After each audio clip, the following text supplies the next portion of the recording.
Recording by Planet Music. तोहरे में बसई मोर पहरान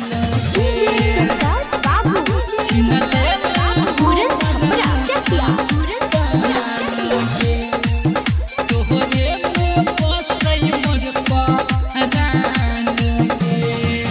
तू बड़ी खुश हेबे सैया के घरवा नहीं हरा में कानौ गोरी तोहर लभरवा तू बड़ी खुश हेबे सैया के घरवा नहीं हरा में कानौ गोरी तोहर लभरवा लगे लेके जैतै हमरा जहान के बीच सफर में हाथ छोड़ले तू पगली गे छिन ले हमर मुस्कान गे देखैले तोरा हमर कुहकै करे जावा गे तोहरे में बसै मोर पहरान गे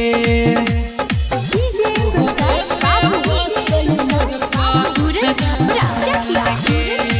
चकिया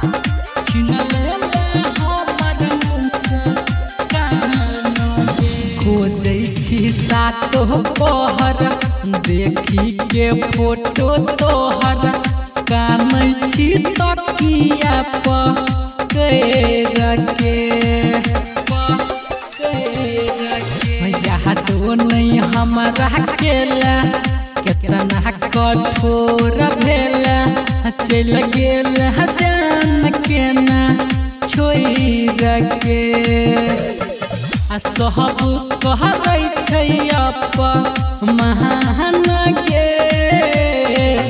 बीच सफर में हाथ छोड़ले तू पगली गे छिन ले हमर मुस्कान गे तोहरे में बसै मोर पहरान गे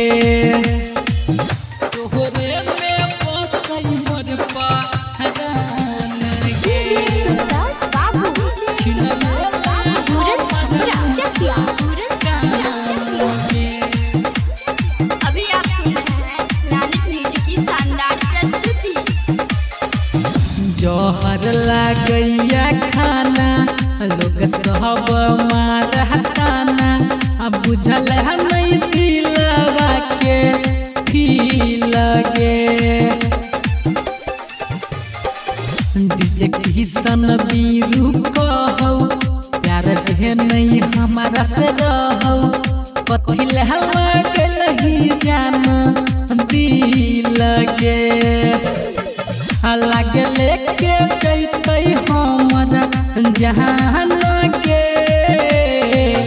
बीच सफर में हाथ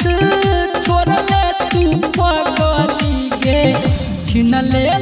हमर मुस्कान गे।